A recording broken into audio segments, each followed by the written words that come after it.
大学期间呢，我谈了一个男朋友。Hello， 大家好，我是薇薇，又见面啦。今天薇薇想跟大家分享一件事情呢，是关于台湾。那么还没有订阅薇薇的朋友，记得先点一下订阅哦，按起你们的小铃铛。好了吗？又来啦！还有爸爸和妈妈。进入我们今天的话题。昨天晚上啊，我接到了我的一个女朋友的电话，沮丧问我，你忙不忙？可不可以和我聊一下？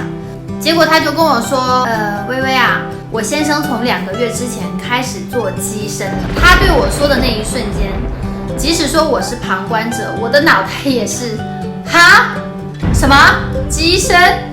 对于我来说简直不能想象。来到台湾也几年了嘛，在街上总是会看到，比如说神明的游街啊，真的是还蛮有趣的。在我们内地我是看不到这些活动的，可是机身这种我还真的没有亲眼看到过。在 YouTube 的很多影片当中，特意去寻找了机身的一些影片，真的还蛮震惊的。所谓的机身，就是神明选中了这个人借代这个人的身体去做一些法事啊、活动啊，包括去问事情之类的，对不对？当微微了解机身的时候，还有一点是让我特别记忆深刻，然后不能理解的事情，就是为什么他们会在仪式当中伤害自己的身体，有用拜拜的香火去擦自己的身体，然后灼伤，还有就是要把香火塞进嘴巴里面，哇，看起来真的蛮恐怖。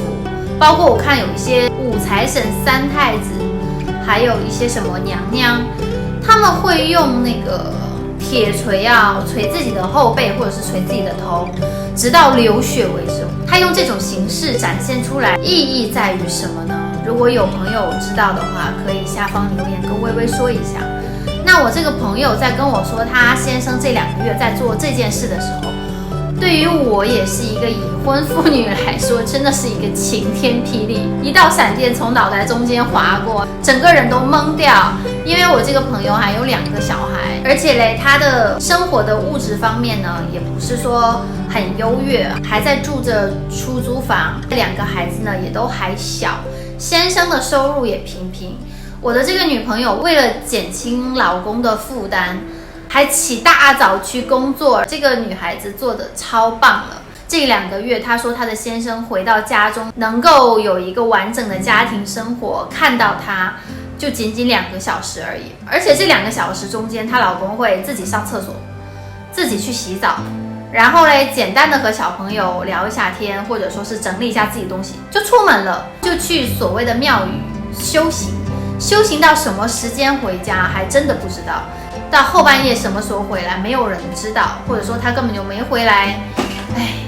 但是呢，我和我先生说起这件事情的时候，他有一个不同的看法，就是说，好像台湾这样的职业的人蛮多的哦。而且呢，自从拥有了这个信仰和具备这个职业能力之后嘞，收入就是直线上升。这个收入是从何而来？是庙宇的香火钱，还是说来问事情的人很多啦？如果大家也有这方面经验的话，可以跟微微下方也去沟通一下。像这种有信仰的人，他可能自己也会说，我是上天指派的人，然后呢，神仙说要用我的身体去帮助很多的人。可是问题来了，你连自己的家都没有照顾好，让自己的妻子和孩子失望，又有什么资本去帮助别人啊？如果说真的上天指派造福人间的话，可不可以给你的老婆和孩子一个 VIP 加级的位置啊？还是为我的这个女朋友捏了把汗。其实我突然也想起了自己的一个故事。在我大学期间呢，我谈了一个男朋友。那这个男朋友嘞，他也是和我一样有佛教信仰的。可是佛教信仰对于每个人来说，它的意义是不同的。可能对微微来说，它是一些人生的哲理，给我的一些人生警示而已。可是对有些人来说，包括对我那个前男友来说，就不只是如此了。他会有更大的一些关于信仰上的追求，因为宗教信仰相同，所以爱好啊，包括价值观很多都是相同的。可是后来还是分手了，分手还是他提出来的，他已经不确定他该如何去走接下来的人生。他不确定他要不要有一个家，有一个正常的生活，还是说要去寺院去修行，完成他更远大的一些宗教的理想。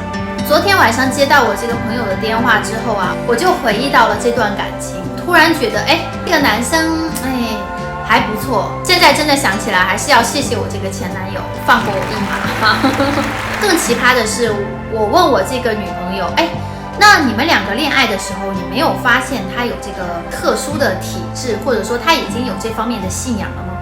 他说没有，他现在做乩身是完全自己修炼出来的，不是说天生有这个体质，或者说是很小神明就指派定他了。他是喜欢自己去修行，想要做这个乩身。之前看 YouTube 很多都是在讲这个小孩子啊，在几岁的时候去参加神明的游街，突然之间有了反应呕吐、眩晕、浑身发抖、神志不清之类的。可是这个还可以后天去修行去培养的吗？